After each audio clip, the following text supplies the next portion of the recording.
제가 기자를 한 30년 넘게 해갖고 그러다가 작년에 제가 퇴직을 했습니다. 정년퇴직을 해갖고 기자로서 이렇게 정년퇴직하는 경우는 아주 극히 드문 예입니다. 근데 저는 이제 보건복지 쪽을 뭐 제 뜻하고는 관계없이 그냥 오래 하다 보니까 하게 됐습니다. 그래서 저는 토론회를 엄청나게 많이 나갔습니다. 그래서 아마 제 줄 잡아서 한 100번 이상은 나가지 않았을까 생각을 하는데, 이렇게 주제 발표하는 경우는 지금까지 한 두 차례. 왜냐면 기자할 때는 누구도 시켜주지 않거든요. 그냥 토론자를만 오라 그러지. 근데 이번에 이걸 하자고 그래서 그냥 어떤 걸 주제로 할까 하다가 요새 코로나 시국에 많은 사람들이 고통받고 그래서 한번 이거로다 한번 해보자 하고서 제가 선택을 했는데요. 근데 여러분들도 기자를 하게 되면은 이게 뭔가 좀 기발하고 참신한 거 이런 거에 좀 관심을 갖습니다. 남들이 쓰는 평범한 건 안 하기 때문에. 그래서 제가 생각한 거는 이 코로나 베이비 출생 감소 대안은 없나. 그래서 사실은 코로나 베이비, 우리가 베이비 하면은 우리 베이비붐 세대처럼 인구가 집단이 많은 거 이런 쪽을 주로 많이 생각을 하지 않습니까? 근데 코로나 베이비 이거는 그와 반대일 것 같은 생각이 들었거든요. 근데 우리가 이런 대형 재난을 당하게 되면은 이게 출생이 늘어나는 경우가 있고 출생이 감소하는 경우가 있습니다. 근데 우리나라 같은 경우는 출생이 감소하는 축에 속하는데, 그래서 이거를 코로나 베이비라고 명명을 하는 게 이게 옳은 건가? 저 이런 의문을 가지면서 이거를 출발을 했습니다. 자, 우리가 이 대형 재난이 벌어지면 이런 신화처럼 이 출생 붐이 일어나느냐 아니면 출생 감소가 생기느냐, 이 두 가지의 길이 있습니다. 근데 이거는 뭐 어느 것도 정답은 없습니다. 왜 그러면 나라나 그때 부딪힌 환경에 따라서 다 변하기 마련인데요. 사실은 우리가 이 대형 재난들, 특히 감염병 같은 경우는 우리나라도 많이 경험하지 않았었습니까? 우리도 거의 5년마다 주기적으로 감염병을 경험했는데요. 근데 이런 감염병 같은 데서의 출생률은 뭐냐면 금세 나타나는 것이 아닙니다. 이게 우리가 작년 1월서부터 이 환자가 발생했으면 금방 그때서부터 애가 났다고 그 사람은 이 코로나 베이비는 사실 아니거든요. 왜냐하면 1월 달에 그런 대형 재난이 벌어지니까 그럼 그때부터 사람들이 임신을 하느냐 안 하느냐를 우선 결정을 하는 거거든요. 혼인은 다르죠. 결혼은 그때서부터 그냥 즉각적으로 효력이 나타나는데 임신은 9개월이나 걸리지 않습니까? 그래서 이런 대형 재난, 이 감염병 같은 문제들은 언제 효과를 발휘하냐면 9개월 뒤에 효과가 발휘하는 겁니다. 그래서 우리가 작년 출산율을 볼 때 1월 달에 우리가 본 것이 9개월 뒤인 10월 달에 출생아 수가 갑자기 급락했습니다. 그래서 이런 거 이제 바로 우리가 감염병에서 보여주는 출생 감소 현상이거든요. 그래서 2020년은 10월서부터 10월이나 12월부터 3개월분, 12월도 마찬가지로 줄었어요. 근데 10월, 11월은 많이 줄었는데 12월은 조금 줄었어요. 왜냐하면 12월은 우리나라 출생아 수가 제일 적은 달이에요. 그러니까 여기는 퍼센트는 작죠. 그러나 작년 12월에 태어난 아기는 우리가 나라가 지금까지 역대 월별 출생아 수로 보면 제일 적은 애가 태어났습니다. 근데 올해서부터는 본격적인 코로나 베이비가 나오는 거죠. 탄생하는 거죠. 자, 그러면 우리 코로나 베이비라는 거는 우리가 뭐 어떻게 얘기하겠어요? 이건 코로니알이라고 얘기도 하죠. 뭐냐면 코로나 플러스 밀레니얼스. 이래서 이건 주로 이제 코로나 팬데믹 기간 동안에 잉태되거나 태어난 아이들을 말하는 겁니다. 그러니까 사실은 이게 이런 식으로 명명을 하면 이게 작년도에, 그러니까 9개월 뒤가 아니라 이 코로나 창궐 시기에 태어난 애들도 다 합쳐지면 약간의 범위가 좀 넓어질 수는 있겠죠. 그래서 이거는 코로나 제너레이션, 코로나 코런틴, 코로나 킷 이렇게 부릅니다. 자, 그러면 우리가 한번 보세요. 우리가 이런 감염병에서 제일 대표적인 게 스페인 독감 아닙니까? 우리나라 딱 100년 전에 일어났던 스페인 독감인데, 스페인 독감은 당시에 5천만 명이 사망했다고 합니다. 근데 그러면 그 당시에는 출산율이 어떻게 됐을까요? 출생하는 미국이 13%가 줄어들고 그다음에 스웨덴은 8%가 감소했습니다. 그러니까 대부분 이게 줄어들었는데 우리가 역사적 자료를 통해서 연구한 학자들이 하면 노르웨이는 약간 출생이 늘어났어요. 그러니까 주로 이 당시는 어떻게 되냐면 유아하고 젊은이들의 사망이 증가했고 노인은 상대적으로 사망이 적었어요. 이때는. 지금은 우리가 코로나는 노인 사망이 많지 않습니까? 근데 이 당시에 적었죠. 근데 이렇게 우리가 이 대형재난의 신화라고 저희가 이제 얘기하는 것이 과연 9개월 후에는 베이비붐이 일어날 것이냐, 베이비 버스트, 출생 감소가 일어날 것이냐, 이게 이제 재밌는 그거거든요. 근데 우리가 그냥 재밌게 얘기하면은 사람들이 다 사회적 격리가 되고 집안에 틀어박히니까 하는 일은 결국에는 아이가 많이 날 수밖에 없다고 하는 약간 장난스러운 그런 이야기처럼 하는데, 이런 이야기가 사실은 맞느냐 안 맞느냐, 이건 어떻게 보면 맞는 때도 있고 안 맞는 때고 얘기하지 않습니까? 그래서 주로 이제 미국에서 보면 정전 사태가 며칠 한 뭐 2, 3일, 일주일 지속됐다. 이렇게 되면은 그 당시에는 이게 약간 더 요때서부터 9개월 뒤는 출생아가 늘어나는 경우가 있습니다. 근데 사실은 그리고 허리케인이나 아니면 뭐 테러 뭐 이랬을 때 이런 재난 시에는 이렇게 베이비가 늘어났다는 거를 언론들이 그거를 써요. 이거는 뭐 우리나라 언론뿐만 아니라 외국 언론들은 좀 더 잘 찾아서 쓰는 경우가 있는 거죠. 근데 사실은 이거는 베이비붐이라면요, 우리가 조금 긴 시간을 얘기하거든요. 우리나라 베이비붐은 언제예요? 1955년에서 63년이잖아요. 전쟁이 끝나고 나서. 근데 대부분 국가들은 1945년도 부터 그러니까 독일 이런 데가 항복한 45년도부터 보통 한 67년 이렇게 가요. 왜 60년대가 많이 끼냐면 60년대가 이 산업화가 되면서 그 경제가 좋아진 시기거든요. 그러니까 아기를 많이 낳게 되죠. 그래서 단계적으로 보면 어디나 이 베이비 부모들이 다 많습니다. 근데 오늘날은 베이비 부모들이 다 짐이 돼버렸죠. 왜 그러면 다 늙어가 버리니까 결국에는 다 사회보장으로다가 정부 예산으로, 그죠? 이 걸머져야 할 짐처럼 됐는데 과연 이 사람들 위해서 누가 돈을 낼 것이냐, 이것이 문제가 되는 거죠. 자, 그러면 이게 여기서 초점은 이제 우리가 대형 감염병이지 않습니까? 우리가 감염병은 5년 주기로 거의 거쳤는데요. 첫 번째는 사스가 2003년 있었고, 신종플루가 2009년, 메르스 2015년, 코로나 2020년입니다. 저도 사실은 우리나라 이 출생아 변동을 이렇게 매년은 많이 들춰보면서 기사를 써봤습니다. 근데 저는 어떤 기사를 써왔냐면, 우리가 여러분들 기억하시겠지만 황금돼지해 뭐 이런 것 때문에 우리 늘어났다는 얘기를 많이 하지 않습니까? 근데 저도 그걸 기사 쓰면서 약간 반신반의했어요. 왜냐면 우리가 띠라는 개념을 이제 많이 잊어버렸는데, 그거 옛날에는 우리가 백말띠에 같은 데는 정말로 이게 줄어들었거든요. 1971년인가 이때가 마지막으로 백말띠에 같은 데는 줄어요. 그거는 실질적으로 낙태하는 사람도 늘지만 신고를 안 해. 출생 신고를. 왜 그러면 띠 나쁜 때는 사람들이 신고도 안 하거든요. 이거는 일본 애들이 아주 기가 막히게 잘 나타나는 현상인데, 그래서 저도 그런 기사를 썼는데 늘 저도 좀 이상했어요. 근데 요번에 이걸 보면서 제가 한번 역추적을 해봤어요. 월별 통계를 통해서. 그랬더니 정말 기가 막히게 정확하게 9개월 뒤에 떨어지더라고요. 근데 9개월이니까 이제 우리가 출발점을 어디로 보냐가 중요하긴 하지만, 대부분 우리가 이제 그 당시에 이렇게 메르스나 사스가 이렇게 유행이라고 기점을 딱 찾으면 그때서부터 9개월 뒤 가면 정확하게 마이너스가 되거나 플러스가 됩니다. 근데 그래서 사스는 2003년 4월부터 7월이랬는데 이 출생아는 그 다음에 태어나는 거지 않습니까? 그래서 2004년에는 마이너스 3.7%가 나왔고 2005년도는 마이너스 8%입니다. 근데 혼인 건수는 그 당해 2003년도 그 당해 년도에 이제 혼혈 하느냐 안 하느냐 않습니까? 지금은 우리가 이런 코로나 시국에 사람들을 모이지 못하도록 하니까 결혼 건수가 엄청나게 감소한 거죠.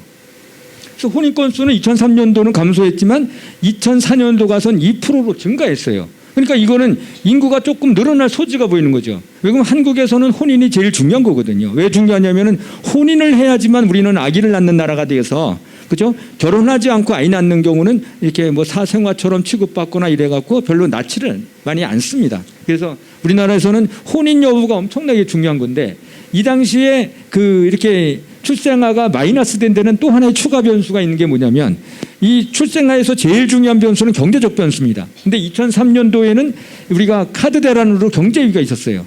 그래서 이렇게 1% 성장률이 떨어지면 이 출산율도 1%가 떨어진다는 것이 학계에서 얘기하는 거거든요. 신종플루를 보세요. 신종플루는 좀 길었어요. 여러분들 그 당시에 우리가 지금처럼 많은 사람들이 예방접종도 맞고 많은 사람들이 죽고 그랬어요. 그랬더니 이거는 어떻게 나왔어요? 2009년 5월에서 12월이잖아요. 그러면 5월 따서부터 계산해서 구로 가면은 그 다음에 2월인가 되죠. 그죠? 9개월 뒤니까. 근데 2010년도 가서는 5.7%가 늘어났어. 그 다음에 2011년도는 0.2%가 늘어났어요. 이것도 정말 기가 막히게 이 출생아 증가가 나타나는 현상이 생기더라고요. 저도 이거를 통계를 보면 저도 깜짝 놀랐어요. 아, 이렇게 이런 거를 왜 진작에 왜 머리에 염두에 두지 않았을까? 이런 생각이 들었어요. 근데 혼인 건수는 신종플루가 그때 막 창고나 유행하던 시절이니까 그 당시도 결혼을 잘 못해서 마이너스가 됐고 이듬해에는 5.3%가 혼인이 늘었어요. 근데 이 신종플루는 그럼 과연 이게 사람들이 이 억압돼 그러니까 정말로 우리가 흔히 베이비붐이 생기는 것처럼 이 사회적 격리 현상이 벌어지고 그러니까 그때 사람들이 모여서 아기를 낳은 것이냐? 꼭 그것만은 아닐 수가 있다는 거죠. 뭐냐면 이때는 중요한 변수 하나가 있었어요. 이때는 뭐가 있냐면 베이비부머 2세대. 이게 1979에서 82년생이에요. 이게 뭐냐면은 우리가 55년에서 63년도로 하고는 베이비부머 세대들이 자녀가 제일 많이 밀집돼서 나왔던 아기 세대가 베이비부머 2세대. 이게 바로 79에서 82년생들인데 이들이 요 시절에 바로 30세에 들어가면서 혼인 연령에 들어왔을 때예요. 그러니까 이 사람들도 많은 인원을 무기로다가 이 감염병의 위기를 극복하고 더 많이 낳게 된 거죠. 메르스는 어땠습니까? 여러분 메르스 때도 우리도 많이 죽긴 했지만 이 당시는 약간 국소적이었어요. 전국적인 범위가 아니고 지역이 좀 한정돼 있어. 그랬더니 메르스는 출생아도 그죠? 2015년도 5월에서 2016년도 그 다음에 태어날 때 여기도 마이너스 7.3 그 이듬해는 마이너스 11.9까지 갔어요. 혼인 건수도 계속 줄어서 메르스는 그저 마이너스 효과만 나타나는데 여기는 어떤 문제가 있었느냐? 이 변수가 뭐였냐면 이 당시는 우리가 3포 세대라고 요즘에는 우리가 뭐 헬조선 이런 건 얘기는 안 하지만 이 시절만 해도 헬조선이 너무 흔했어요. 그래서 저도 그걸 보면서 아, 이 헬조선이란 말이 좀 없어지면 사람들이 그래도 좀 이렇게 결혼하자는 마음도 혼인하고 싶은 생각도 있을 텐데 모든 사람이 헬조선에 버리니까 뭐 그죠? 임신, 출산, 결혼이라는 3포 세대 심리가 완전히 그냥 뿌리 박히게 되는 아주 나쁜 계기가 저는 됐다고 생각해요. 그것 때문에 저는 이렇게 마이너스 효과가 조금 길어진 것 같아요. 코로나 어떻습니까? 코로나는 2020년 1월서부터 했으니까 요 작년 10월 달서부터 10월 달에 마이너스 11.4%가 떨어져요. 정확하게. 그 전에까지 떨어지는데 여기 우리는 출생아 수가 계속 5년째 그 줄어드는 나라거든요. 근데 2020년도에는 10%가 떨어졌어요. 그 다음에 올해 21년은 얼마나 떨어질 거냐? 조금 지금 추세가 좀 둔화돼서 한 4% 정도 떨어져요. 하지만 4% 떨어지더라도 저는 이거는 엄청난 거라고 생각이 듭니다. 왜냐하면 우리나라는 지금 출산율이 한 명 미만인 0.84 이렇게 가지 않습니까? 여기서 떨어질 데가 어디 있겠습니까? 이 지금 올해도 떨어지게 되면은 거의 제 생각에 떨어질 거로 예상이 되는데요. 이게 4년째 우리가 그 출산율이 합계 출산율이 0점대로 떨어지는 거거든요. 세상에 이런 나라는 없어요. 작년에 떨어진 나라는 아시아권에도 대만 한 나라만 0명 이하로 떨어졌어요. 근데 대만은 예전에도 한번 떨어진 적이 있던 나라예요. 근데 여기에는 또 무슨 변수가 있느냐? 여기는 지금 혼인의 어려움이 있어요. 코로나 이 시대에는. 그죠? 집값이 폭등해서 이렇고, 경제가 나빠서 취업난이 걸려져 있는 거거든요. 그러니까 이거는 인위적으로 취업하기 어려운 시절에 신혼집을 마련을 해야 되는데 신혼집 마련하기도 어려운 시절. 그러니까 이거는 뭐 여기다가 코로나까지 들어와서 결혼식을 인위적으로 못 해요. 그러니까 결혼을 자체를 못 하니까 출생아가 늘어날 수가 없는 거잖아요. 근데 지금 혼인을 못 하는 게 지금 작년부터 올해까지 엄청나게 줄어들었어요. 혼인 건수가. 이 혼인을 못하면 저거를 서류 작업을 안 한 채 그냥 동거하는 사람들도 있겠지만 우리는 정식적으로 어쨌든 간에 서류 정리가 돼야지만 하는 경우가 많지 않습니까? 이걸 따져볼 때 저는 내년도 출산도 당연하게 엄청나게 마이너스 효과를 가져올 거라고 저는 생각을 합니다. 자, 그래서 이게 스페인 독감도 한번 보면요. 이렇게 1차 유행, 2차 유행, 3차 유행 이렇게 있을 때마다 이렇게 출산율은 거꾸로다가 행진을 합니다. 이렇게 빨간 데에서 이게 그 사망자가 이렇게 높아질 때마다 이렇게 그 버스 레이트 이거 출산율은 이렇게 그 극과 극을 달립니다. 그다음에 이 사스, 지카, 에볼라 이런 것도 보세요. 에볼라 같은 경우도 이게 지금 올라갑니다. 이게.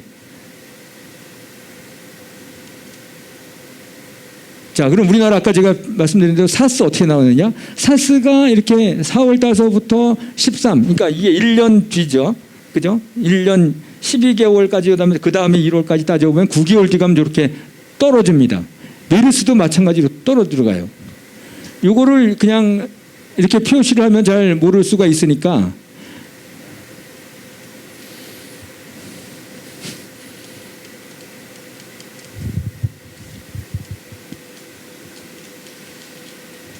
이거 어떻게 하지? 아니.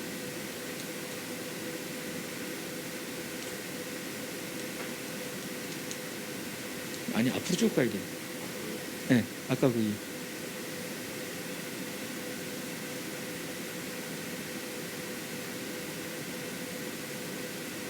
아까 그 사스 나와 있는 그래픽 있는 거. 하나 더. 네, 하나 더.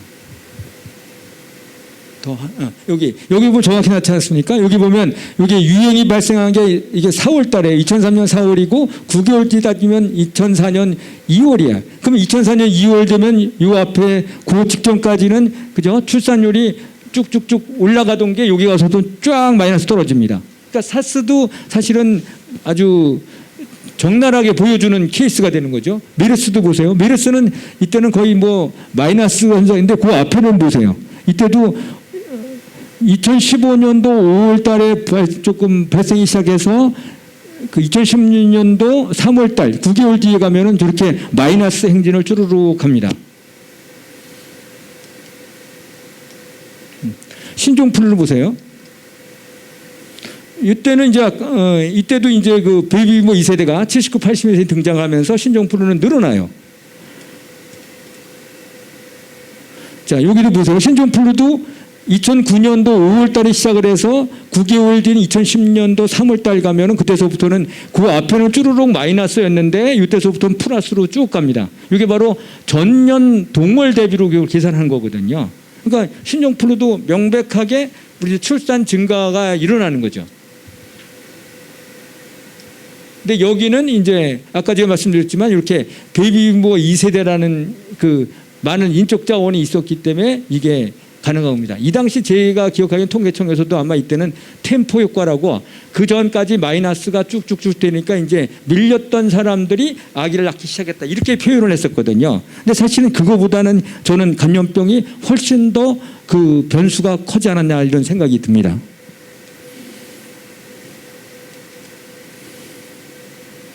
자, 코로나도 마찬가지. 이게 그 10월 달서부터 이게 시작이 됐는데 자, 보세요. 10월 달서부터는 보면 14.6%가 떨어지고 11월 달에는 15.5%가 떨어집니다. 그 12월 달은 7.8%인데 이때는 19,576명에 이게는 지금까지의 우리 월별로 보면 80년서부터 우리가 통계가 나오는데 이때서 이게 최저치입니다.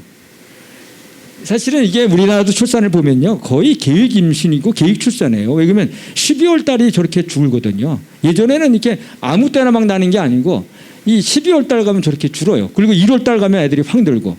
그래서 지금도 현재 1월서부터 5월, 6월까지 나온 거 보면 대략 이 올해 출산 판도가 어떻게 되는지가 나타나거든요. 12월 달 가면 저렇게 확 줄어듭니다. 근데 앞에도 우리나라는 벌써 이때 작년도 2020년도 이게 유행 시작이 이게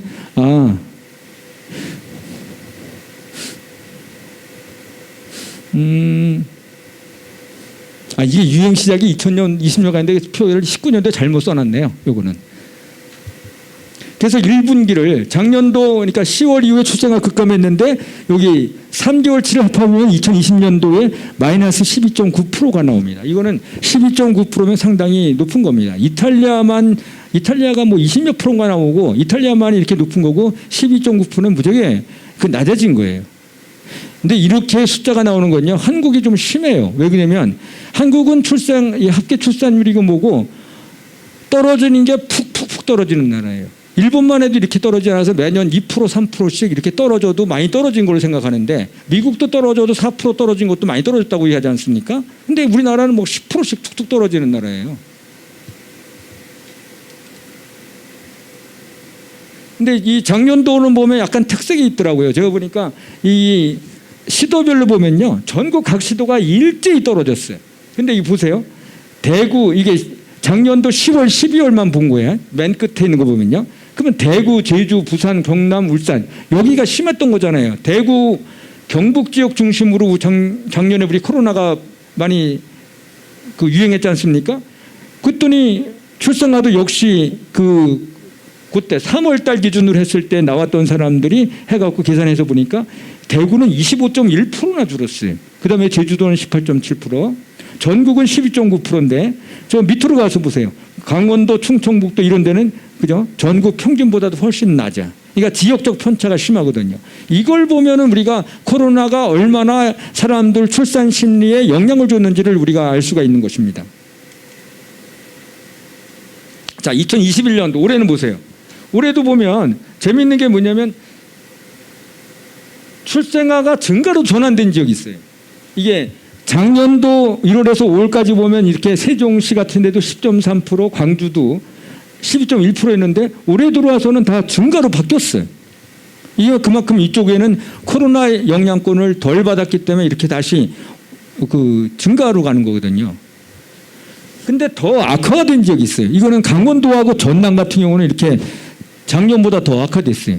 그리고 나머지 지역은 뭐냐? 감소폭이 다 줄어들었어요. 그러니까 이게 우리가 작년에 20년도보다는 21년도가 감소폭이 좀 적어요.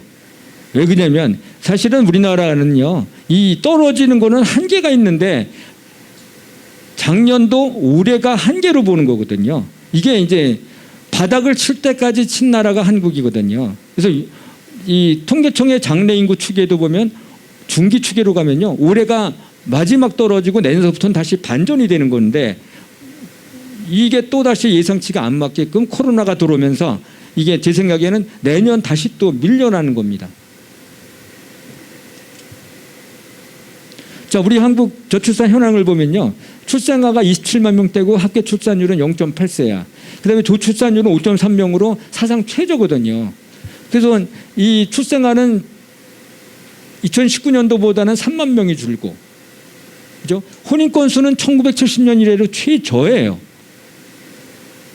근데 이렇게 된 거는 뭐냐? 이게 그 가입 여성이 우리는 계속 감소해요. 15, 49세. 그 다음에 만원, 만산이 지속돼. 우리처럼 이렇게 그 혼인 연령이 늦어지고 이런 게 상당히 중요하거든요. 혼인 연령은 사실은 유럽은 혼인 연령이 이렇게 중요하지가 않지 않습니까? 근데 우리나라하고 이런 아시아권들은 많은데 우리처럼 이렇게 그 속도감 있게 높아지는 나라가 없어요.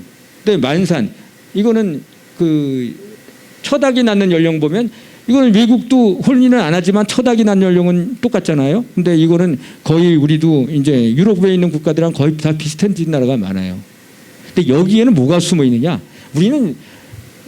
저는 그래서 예전서부터 그 얘기를 많이 했는데 35살을 우리는 연령 규범을 갖고 있어요. 35살 넘으면 고령 임신이라고 하는. 근데 제가 이상하게 생각했던 게 이 35살을 고령 임신으로 규정한 건 1959년도 미국 산부인과 학회에서 한 거예요. 그러면 1959년도와 지금 50년이 지난 이때하고, 그죠? 과연 35살을 고령 임신으로 봐야 되나?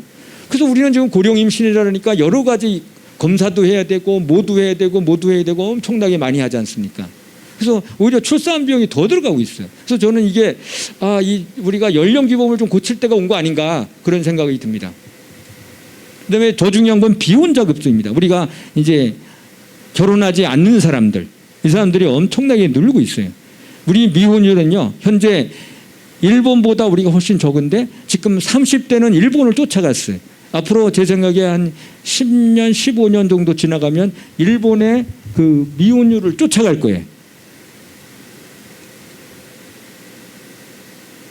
자, 이건 뭐 출산율이고 신생아 연대별 떨어지는 추이, 이건 뭐 우리가 그죠? 드라마틱하게 이게 5년 동안 계속 쭉쭉 떨어지고 학교 출산율도 이렇게 연속 3년째 0명대를 기록하고 이런 나라는 세상에 없거든요. 우리가 이렇게 겨우 애 태어나는 게 인구가 30만, 20만, 30만이잖아요. 그러면 이탈리아 같은 나라가 인구 6천만인데 그런 나라도 떨어져도 40만 명대를 태어나거든요. 우리나라처럼 이렇게 5천만, 6천만 명대에서 이렇게 30만 명대 낳는 나라는 하나도 없어요. 우리는 그래서 이게 출산율이 낮은 나라, 그거보다는 실질적으로 인구수를 따져봐도 우리는 정말로 이거 문제가 심각성이 드러납니다. 어떤 사람들은 한국의 좁은 땅덩어리에 그죠? 인구가 이 정도면 넉넉한 거 아니냐? 그거보다는 현재 이 체제 속에서 유지했기 때문에 이 구도 속에서 우리는 그 노인들의 복지 비용이나 이런 걸 다 대야 되는 구조거든요. 그래서 우리는 이게 밑에가 끊기면, 그죠? 그러면 위로 줄 수 있는 세금 낼 사람이 줄어들어요. 꼭 이런 것 때문에 꼭 우리가 저출산을 극복하자는 건 아니지만 세계라는 거는 우리나라처럼 이렇게 빠른 시간 내에 확 변하는 나라가 없거든요.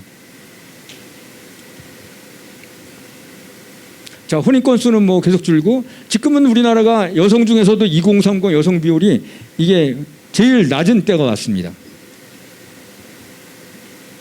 그렇죠? 이게 산모의 고령화, 첫 아기 낳는 게 32살에 낳고,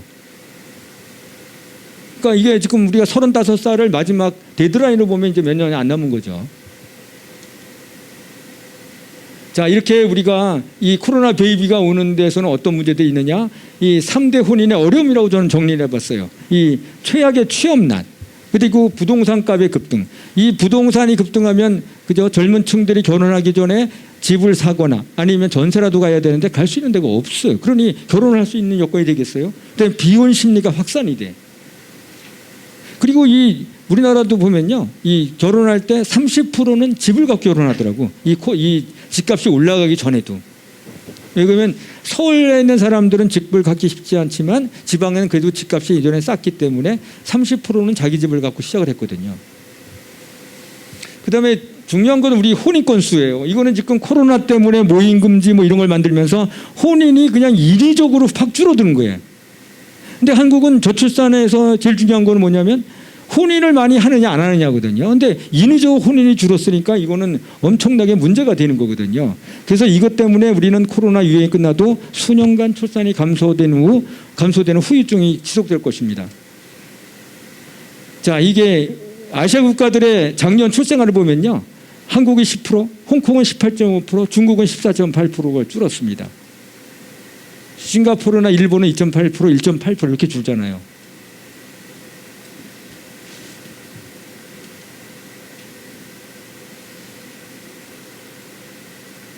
자, 이건 이제 그 월별로 제가 따져봤는데 이건 뭐가 중요하냐면 우리가 이제 그 2021년도 1월은 언제 수태를 한 사람이겠어요?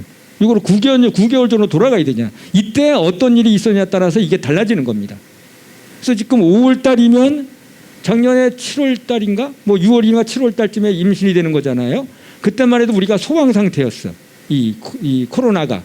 이게 환자가 막 늘어나는 것이 1월, 3월, 그 다음에 9월인가서부터 가서 늘고 11월 이렇게 쭉쭉 가거든요. 그러니까 아마 그 11월 달에 우리가 다시 3차 유행가 됐을 때 그때 또 임신하는 사람이 무지하게 줄었을 겁니다. 그래서 우리는 지금 올해 연말까지도 상당히 어려움을 겪을 거라는 얘기죠. 자, 외국을 보세요. 외국은 영국 같은 데 보면 이렇게 다 연도가 있잖아요. 이거 1분기만 따져본 거예요. 근데 1분기가 평상시는 많이 해봐야 3.3%가 줄었는데 이제 2021년도는 3.9%로 팍 줄었어요. 영국이. 그러니까 이탈리아도 6.3%, 스페인도 6.3%, 일본은 이번에는 적게 줄던 나라가 1월에서 3월까지는 이거는 이제 확정치로다가 제가 이걸 본 건데 이건 9.5%가 감소했어요. 그러니까 일본도 지금 많이 감소하는 거죠. 근데 출산이 또 오히려 증가하는 나라가 있어요. 네덜란드, 덴마크, 노르웨이 이런 나라들은요, 오히려 출산이 2월 달서부터는 이렇게 늘어나잖아요. 이게 옆에 2월 달에는 전년도는 12.9에서 13.4로 이렇게 다 이게 10,000명이니까 13만 4천 명으로 늘어나고 3월 달에는 13만 6천에서 14만 9천으로 이렇게 늘어납니다. 그래서 이렇게 그 북유럽 국가 이런 나라들은 약간의 특징은 있지만 이런 뭐 사회 안전망이 잘 돼 있거나 이런 나라들, 그다음에 코로나 대처를 잘한 나라들은 이렇게 증가의 폭을 봅니다. 자, 한국은 정말 이게 내년에도 문제가 있는데 누가 이걸 해결되느냐. 저도 사실은 이게 저출산은요, 어떤 얘기를 해도 해답이 없어요. 그죠? 뭘 갖고 미세한 부분을 조정해서 절대로 이거는 이 해결책이 없는 거거든요. 이걸 뭐 정말 누구 보고 뭐 저 여기 계시는 여성분들도 많지만 그 뭐 결혼해라, 애 낳아라 이런 얘기를 누가 강권할 수 있겠습니까? 이젠 그런 시절도 다 지나갔거든요. 그러면 뭐가 문제인지를 알아서 큰 틀에서 이걸 고치는 작업이 들어가야 되거든요. 저는 어떻게 보면 우리가 인구 억제 정책을 피던 시절에 거꾸로 돌아가야 된다 생각해요. 우리나라 인구는 왜 이렇게 줄었을까요? 우리는 자유당 시절서부터 이 저출산을 내세웠었어요. 그러다가 이게 공화당 정권이 들어서면서 그 저출산을 막 저기 조금 그 미국에 있는 WHO의 협조를 얻어서 우리가 이제 저출산 자금 같은 거를 산하지 않은 자금을 받아갖고 우리가 많이 노력을 했거든요. 그래서 그 당시는 보건소 가면 이렇게 3인 1조로 움직이는 팀들이 있었는데 하나가 가족계획요원이었어요. 근데 이런 거 하는 식으로 그 당시는 어떻게 되냐면 그 전체 부처가 모여서 아주 일관되게 움직였거든요. 근데 지금 우리는 저출산이라 그러면 보건복지부 소관이라고 아니면 여성부 소관이라고 이런 식으로 그냥 어디 한 군데만 맡기니까 일이 움직여지지가 않는 거거든요. 이 틀을 바꿔줘야 되거든요.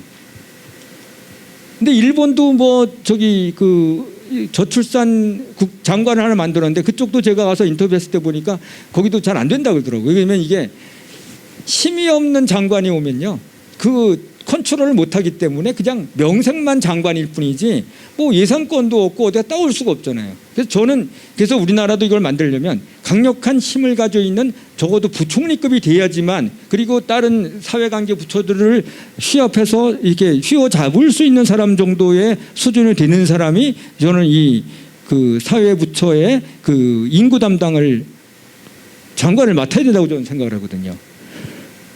자, 우리 지금 이렇게 인구 구조 변화 심각이 지금처럼 20만 명으로 떨어진 이 코로나 세대가 만약에 큰다고 생각해 보세요. 자, 우리가 초등학교 6살이 들어가잖아요. 그러면 현재 우리가 이 초등학교 입학생 현재는 1년에 43만 명 정도가 들어가는데 지금 태어난 애들이 2027년도 가면 27만 명으로 지금보다 38.1%가 줄어. 그럼 3분의 1을 줄은 거잖아요. 그러니까 여러분 3분의 1을 준다는 건요 엄청난 숫자예요.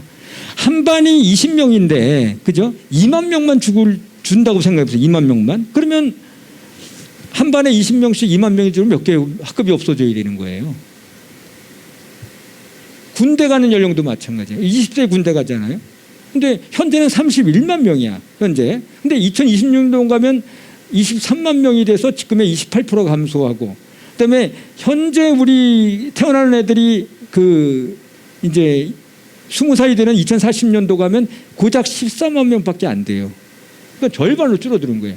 이건 뭐야 여러분? 이 통계가 숫자가 적냐면 태어난 해의 절반만이 남자잖아요. 그리고 우리는 이 국방 문제에서 이 남자만이 군대 가는 세상에서는 지금 엄청난 이 인구적인 결함이 있어요. 그러면 우리가 한때 아들 골라 낳기를 하는 바람에 그때 태어난 애들이 줄줄이 있었다가 이제 그게 이제 성비 균형을 이루면서 확 떨어지는 거예요, 이게. 자, 그래서 저는 올해 예상 출생아를 작년보다 한 3, 4% 떨어진 25만 9천에서 26만 4천 명이 될 거로 예상을 했습니다. 근데 이거는 이제 계속 이게 올해나 내년까지는 계속 떨어지고 그 다음서부터는 몇 년간은 이게 올라갈 수가 있어요. 반등 효과가 생겨요. 근데 그게 몇 년 올라가는 게 끝일 거예요. 한국 사회에서. 통계청은 장래 인구 추계에서 올라가면 30만 명대를 그죠?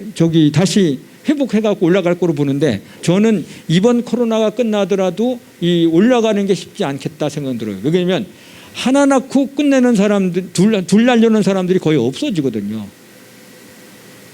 저는 이게 엄청나는 이제 아기를 안 낳는 시절로 확 변할 수가 있다고 생각이 들기 때문에 코로나가 우리나라 이 출산 시장에 미치는 영향은 거의 저는 마이너스 효과가 엄청나게 커질 거라고 저는 생각을 합니다. 그래서 출생아 수는 이게 출산율이 계속 떨어졌기 때문에 이제는 더 이상 내려갈 데가 없어요. 그런데 마지막 하나의 기대주가 있어요. 뭐냐면 이 91에서 95년생이 남아 있어요. 여기가 다른 연령층, 앞뒤 연령층보다는 30만 명, 40만 명이 더 많아요. 여기 왜 그러냐? 우리나라가 그 80년대에 들어와서 우리가 그 저출산 정책을 세게 폈잖아요.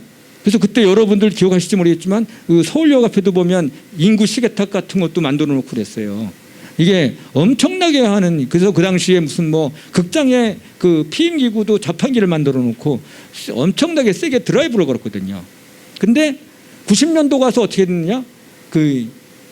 이런 결국에는 이 출산을 저하하는 건 피임 도구거든요. 지금도 출생이 증가하는 아시아권 국가들은 피임 도구를 제대로 주지 못하는 것 때문에 인구가 늘어나요. 그건 필리핀이나 하여튼 아시아권에 있는 인도네시아 이런 나라들은 이렇게 늘어나고 있어요, 지금도. 근데 우리가 91, 95년생들은 이때 우리 이런 그 출산 자금이, 가족 계획 자금을 정부가 확 끊었어. 확 떨어뜨렸어. 그러니까 이 효과가 갑자기 그냥 인구가 몇 년 동안 늘어나는 거예요. 그래서 저는 이 90에서 95년생을 저는 제 나름대로 옛날에 정의해서 그 당시도 제가 신경 썼던 것이 가족계획 완화 세대라고 썼어요. 가족계획을 그 당시 막 그냥 세게 드라이브를 걸다가 어느 날 예산이 푹 줄여놓고 하다 보니까 이때 5년간만 갑자기 펑 늘어났어요. 그래서 요 사람들이 있을 때 이게 마지막 한국의 희망이에요. 이때 사람들이 또 마지막으로 많이 놔줘야지만 인구수만큼이라도 놔주기만 하면 그래도 우리는 올라갈 수 있는 비전이 있는데, 근데 이 91에서 95년생들이 오히려 더 안 낳는 저출산 세대로 더 빠져버리면 이제 한국은 더 이상 올라갈 데가 없는 나라가 됩니다. 그죠? 여기 보면 또 26에서 31세가 됐어. 그래서 이들이 뭐 아주 그냥 쉽게 얘기하면 이들이 어떻게 하면 혼인을 많이 해서 아기를 잘 낳을 수 있게끔 도와주느냐. 지금 다음번 정권이 들어오는 거는요. 다음번 정권은 우리가 제일 힘을 쏟아했건 이 마지막 기대주인 이 91에서 95년생을 위한 최선의 노력을 해줘야지만 한국이 그나마 이 인구를 제대로 세울 수 있는 기회가 올 겁니다. 자, 그래서 제가 아까 말한 대로 이제 이 마지막 정책적 대안이라는 거는 이제 마지막으로 뭐 3페이지만 남았는데 이 인구 담당 장관을 신설하는데 예산 문제를 최우선적으로 해결할 수 있도록 사회부총리를 임명하라. 그리고 어떻게 보면 인구부를 새로 만들기 힘들다면 여성가족부를 그저 인구부로 개편하는 방법도 있을 수 있겠죠. 그리고 현재도 우리가 대통령 직속으로 저출산 고령사회위원회가 있는데 유명무실하거든요. 회의를 한 번도 안 해. 그래서 이거를 좀 유기적으로 움직일 수 있도록 매월 개최도 하고, 그래서 그리고 부처마다 저는 우리나라 뭐 이렇게 정부가 나서면 각 부처마다 이름을 다 바꾸거든요. 그런 식으로 저는 부처마다 인구정책에 필요한 요소를 갖추기 위해서 인구정책과를 각 부처마다 하나씩 다 만들어서 부처마다 내놓을 수 있는 대안을 다 모아서 모아 이렇게 해서 우리는 한번 전국적인 노력을 한번 기울여야지만 이 반전의 기회를 잡지 않을까 생각이 듭니다. 그래서 그런 방법은 교육부가 결국에는 이 아기를 낳고 안 낳는 거는 의식의 문제거든요. 사람들의 인식 문제. 지금 사람들이 다 안 낳겠다 생각하니까 다 안 낳는 거죠. 헬조선에서 왜 낳을 필요가 있겠느냐. 이거보다는 가족이나 아니면 그죠? 결혼이라는 거의 중요성, 이 가족을 갖는다는 게 어떤 의미가 있는지 이런 거에 대한 교육을 조금 더 철학적으로 교육을 좀 시켜줄 수 있는 나라. 한국은 철학이 없는 나라라서 오늘날 이렇게 엉망진창인 나라가 되거든요. 철학은 여러 가지 분야가 있겠지만 출산 문제에 대한 철학도 우리는 다시 한번 따져볼 때가 된 겁니다. 그다음에 저는 이런 파격적인 임산부대 정책이 필요하다고 생각합니다. 우리가 지금도 보면 기초생활수급자들에게 많은 혜택을 주지 않습니까? 그런 식으로 저는 이 새로운 가임 여성들에게 최대한 이 우대 정책을 펼쳐줘야지만 저는 모든 게 문이 열린다고 생각합니다. 기회의 창은 저는 바로 이 임산부 우대 정책이 있다고 생각을 해서 10년마다 의무 육아휴직제를 줬으면 좋겠고, 이 육아휴직제는 실제 임금의 70%, 지금은 뭐 상한 금액을 정해놓고 주지 않습니까? 그거보다는 정말 실질적으로, 왜냐하면 우리는 그 있는 사람 없는 사람 따질 거 없이 다 안 나요. 어떻게 보면 지금은 그러니까 좀 소득이 낮은 사람이 더 잘나는 세상인지도 몰라요. 있는 사람이, 원래는 그냥 보통인 사회에서는 있는 사람이 더 아기를 잘 낳는데, 그보다는 우리는 이 고학력 시대가 되고 소득이 좋은 사람들은 자기 성취 욕구가 더 강하기 때문에 더 안 낳고 있는 것 같아요. 이건 통계마다 좀 이상하게 좀 달리 나오던데, 저는 강력하게 주장하는 게 이겁니다. 초등학교 입학 연령을 빨리 한 살이라도 앞춰서. 왜냐하면 우리가 지금 출산 연령, 결혼 연령이 자꾸 늦춰지잖아요. 사회 진입 연령을 빨리 나올 수 있도록 체제를 다 바꿔야 돼. 그래서 입학 연령을 좀 낮추고, 그다음에 미국도 보면 우리가 초등학교 전에 킨더가르텐이라고 하나 집어넣지 않습니까? 그래서 우리도 그런 식으로 해서 공교육 시스템을 좀 만들고 초등학교 졸업을 빨리 할 수 있게끔 5년제 정도로 만들고, 그리고 마지막으로 생각하는 건 이겁니다. 모든 혼인 부부에 대한 대대적인 혜택, 세금 혜택이겠죠. 그래서 전에부터 우리가 뭐 독신세하면 사람들 다 혼자 사는 사람들 왜 우리 어떻게 하냐고 비판도 불만도 많지만, 이렇게 가정을 이루고 혼인하는 사람들에게 대한 세금 우대 혜택을 많은 제도를, 공제 제도를 많이 활용해서 줘야 된다고 생각합니다. 그리고 난임 치료 국가 책임제는 꼭 저는 해야 된다 생각합니다. 왜냐하면 난임도 지금 복지부에서 할 때 보면은 난임 치료하는 게 너무 어렵고 그런 거기 때문에 이거 몇 번만 하면 사람들이 다 골병 된다는 거예요. 그래서 이것도 그냥 제한을 두는데, 저는 아기를 낳고 싶어하는 사람들에게는 모두 기회를 주자고 하는 것이 바로 저는 생각입니다. 자, 이상입니다. 감사합니다.